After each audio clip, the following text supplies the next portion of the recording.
Thank you very much, everyone, for joining during these extraordinary times. We're wishing you and your loved ones safe and well. Thank you for PSFK. Wow, I mean, extraordinary to get to spin this up in a few days. I think there's 75 talks in total, and it's all promoted so quickly. So thank you for joining. Look, I mean, 8 weeks ago, when it was PSFK's in real life New York Retail Week in January this year, I don't know anyone would have predicted that the whole world is about to grind to a halt. But here we are. This wasn't in anyone's business or marketing plan or budget forecast, so it's uncharted territory for all of us. And our hearts go out to those most affected. Let me get into video mode here. Okay, so hopefully you can all see that, augmenting retail environments. So today I'm going to cover some basic principles about one of the biggest booming technologies available for brand marketers right now, and that is augmented reality. My aim is to highlight what we believe to be the key considerations for brands, creative agencies and consultants planning already using AR in your marketing strategy. Ask questions along the way, as Piers said, but I'll probably wait until the end of the day, at the end of the presentation, not the day. And if I get the opportunity to answer them all, then I will, but please follow up with me directly afterwards if not. I also have an AR demo at the end of the presentation that we can all try. So have your smartphones close by for that. Okay, so let's dive right in. So simply put, augmented reality is a term used to best describe a technology that uses image recognition, spatial computing, and video streaming to overlay graphical, video, audio content over or behind real-life objects in real time. For the purpose of this presentation, we're only focused on the one thing that matters most to customers, and that's their mobile phone. So you're probably all very familiar with these different areas. So mobile gaming, for example, Pokemon Go probably started off the AR craze. They've now profited about over 2 billion over the last 2 years, most of which from in-app purchases and microtransactions in game. Social media such as Snap, Instagram, YouTube, Facebook enable content creators to create filters. Interestingly, right now, Facebook and Instagram are not publishing new brand filters because they have sent their content moderators home. It is possible to build them, but not publish them. So if you need to learn anything more about how to use the filter studios, then reach out afterwards. On-pack experiences, 19 Crimes, Wine launched the AR campaign in 2018. Their talking labels became one of the fastest growing brands, which grew 60% in volume sales, according to Better Retailing. The app was downloaded 500,000 times in less than 7 months. Jack Daniels, Bombay Gym, Louis Vuitton, they've all seen great success using AR, off-pack AR.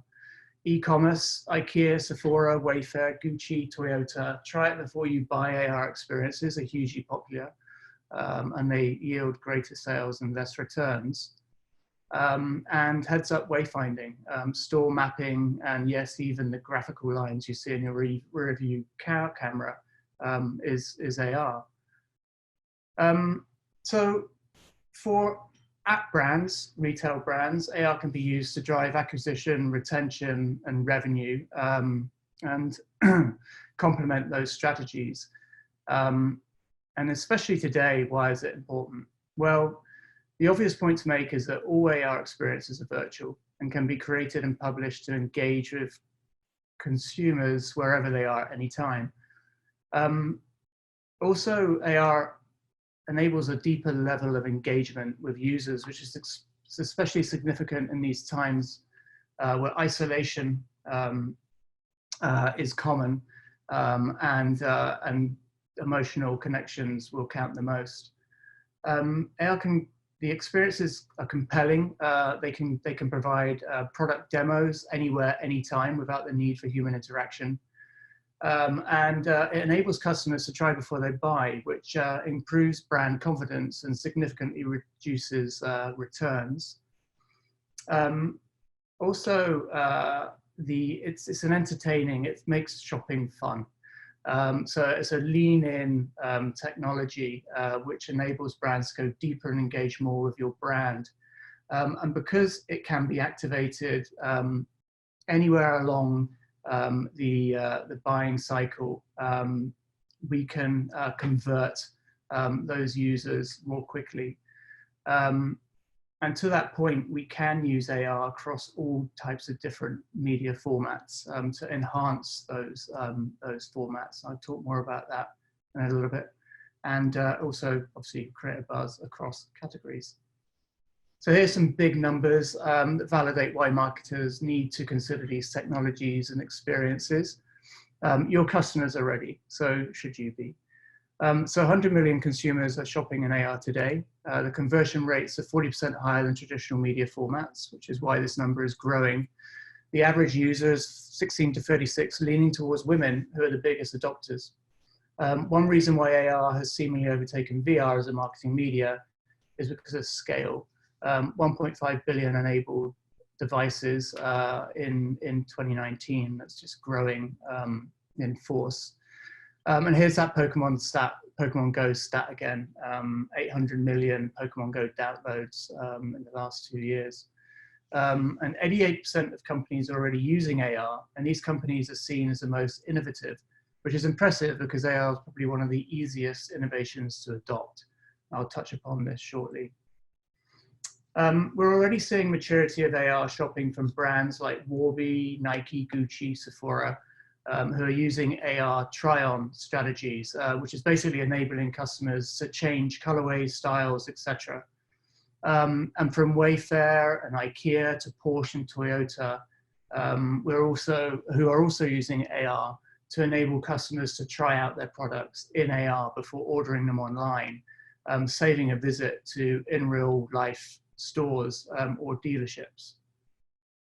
According to Innovex, their key innovation trends for retail in 2020, one of them, one of 5, I think, is augmented reality technology. Because, and I quote, it provides a greater immersive experience that allows consumers to feel the product without even touching it. AR was a hot retail trend in 2019 and is going to really not lose that value in 2020.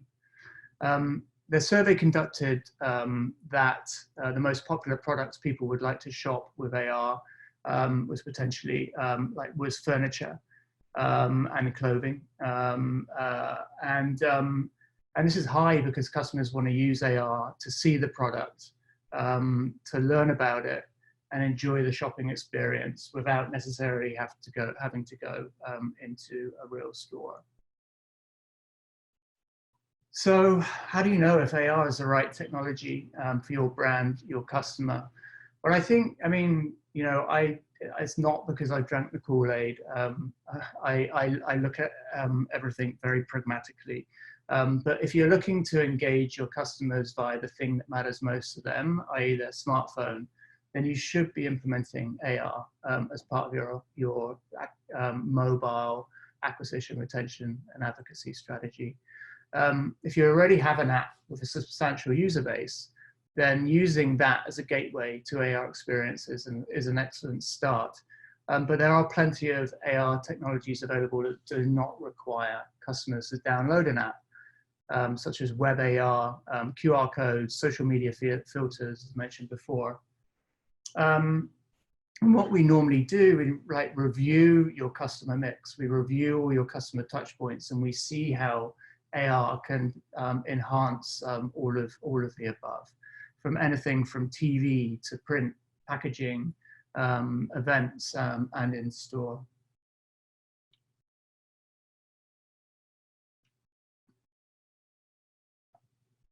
So I'm going to briefly show you 5 examples of how we've helped our clients transform their marketing initiatives using AR. And to avoid any technical glitches, I'll not show video, but after this talk, you can jump over to twogoats.us, where we have all these case studies exist in detail. So show, don't tell. Porsche wanted to implement an immersive educational experience into their dealerships across 8 countries to promote their latest model that had multiple customizations and variations that could be demonstrated using augmented reality. So graphical overlays and videos and 3D models were triggered by hovering a device over key areas of the car. Changing the point of purchase. So using traditional media at selected airports, taking passengers to ski resorts in Europe. North Face enabled customers to interact with the poster sites using their mobile device. Using a QR code on the poster, users would use their mobile device to activate a web app, enter their flight number, and the app would show the weather forecast for the next 7 days and list all the apparel required for the climate. Customers could simply check the products they wanted, which were delivered then to the hotels by the time they arrived. Within the first week, North Face sold 70,000, which is an increase of 60% in airport sales. Dunlop, so change the point of purchase. So add value. Dunlop wanted to bring to life their traditional media magazines and demonstrate to customers the technical specifications of their sporting apparel. It's quite hard to do in just an ad. Using the app, the user was able to activate lots of information about their latest sporting apparel, as well as test their skills against the Tennis Pro. So rewarding in real life experiences. So in this instance, we partnered with Simon Malls, who wanted to create a strategy and creative for a location-based real-time adventure game for young parents and their toddlers. So by completing each activity, they were rewarded with relevant retailer offers. And finally, transforming marketing initiatives.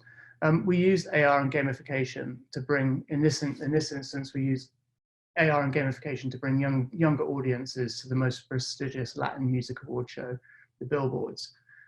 This AR experience was a companion piece to the show, and when instructed by the show hosts, viewers at home would point their phone at the TV to trigger one of 6 props from the show. All the way throughout the show, collect all 6 and you get a greater reward. The AR experience was heavily supported in the lead up to the show with influencer online and TV. So there were 70,000 unique app downloads and 35% uplift in app activity. And it completed what was one of the objectives, was to bring younger audiences to the show. So integrating AR into your digital ecosystem. So surprisingly, AR can be a very inexpensive, quick and easy innovation to integrate into your digital ecosystem. Using social media, AR studios, and existing AR apps, you can create filters and mini games, try-ons, try before you buy, and shopping experience from as little as $3,500. And not surprisingly, AR can be expensive and a lengthy process. However, the rewards can be much greater. Creating branded AR experiences as standalone apps, or integrating an AR SDK, which is a software development kit, into your existing app offers the ultimate branded experience for your customers, but demands dedicated time and investment to make succeed. So these costs can really vary depending on complexity, and take, as not 2 to 3 weeks to develop and publish, but really 2 to 3 to 6 months. And those costs can range from anywhere from about 75 to 350,000 plus. So those skill sets required, if you're looking to do some of this in-house, would be, UX, UI design, graphic designers, motion graphic designers, 3D modelers, animators, and software developers. So much like we all come from traditional marketing media backgrounds, so we use very familiar processes to help create the most impactful creative experiences for your brand and customer. We at Two Goats, we generally start with a workshop. However, these are the core principles to a creative brief. And as to be very familiar to you. So what's the why? Clearly state your objectives. What does success look like? Is it sales, interaction, buzz, press? Who are you targeting? And where will they be when we reach them? So we've mentioned before the press, TV, in-store, poster sites. You can't build and expect them to come. AR must be used as part of your entire marketing mix. Communication is key to drive audience attention to these experiences. Have a look at what assets you currently have that we can integrate. Some of you may already have 3D models that just need to be processed. You certainly will have logos and graphics, brand book, videos.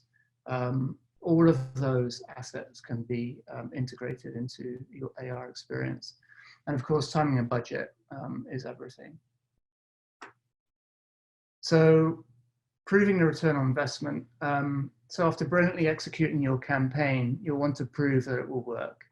The good news is that the performance of the campaign, of AR campaigns, can generally be measured against your KPIs, analyzed and optimized in almost real time through dashboards.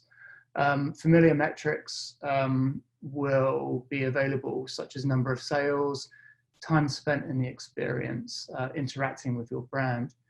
Also, the same tools digital marketers can use to track links, use Google Analytics, and other reporting on interactions with customers can easily be integrated into these experiences.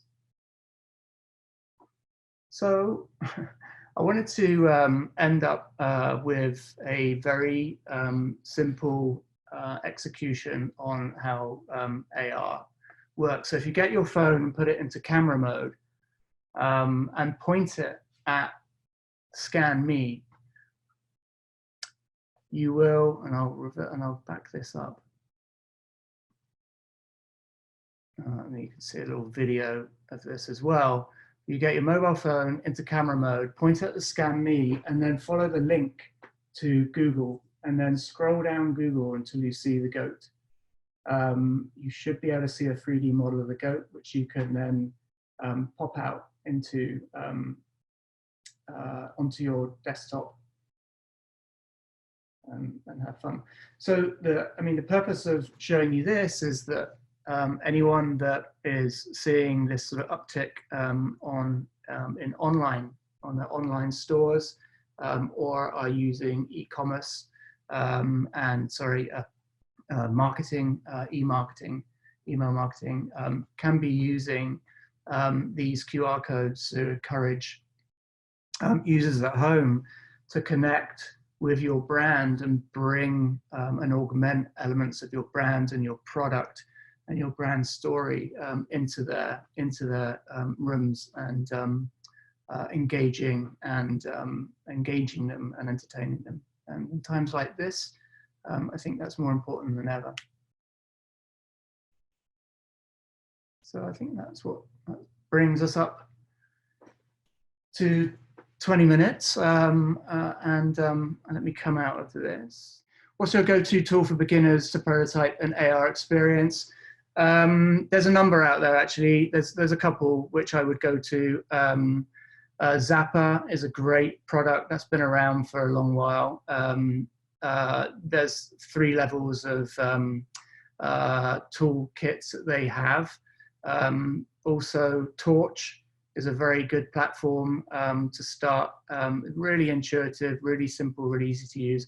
These are all SaaS products that you can dive into for free and import your own assets and export them via a link, even via web AR, and activate them in your own space. So here we go. Anonymous attendee. How do you feel about using platforms, AR studios like Facebook or Snapchat? I think they're great. I think they're really good. They're really engaging. They're proving out to be more successful than ever right now. You know, I mean, it's an incredibly noisy platform with every brand and influencer sort of jumping out at you, saying, try me, try me. But when you, so always trying to sort of find new ways to attract users on those platforms. And I think AR, like mini games and face filters, is an excellent way of doing it. And again, the actual platforms that are available to us, like through the studios, are very simple to use. You really don't need any developing skills whatsoever. It helps if you do, but just, you know, out of curiosity, go in there. I mean, in times when we're slightly tools down, it's a great opportunity to go into these platforms and educate yourselves about these tools. Thank you very much. Thank you, everybody.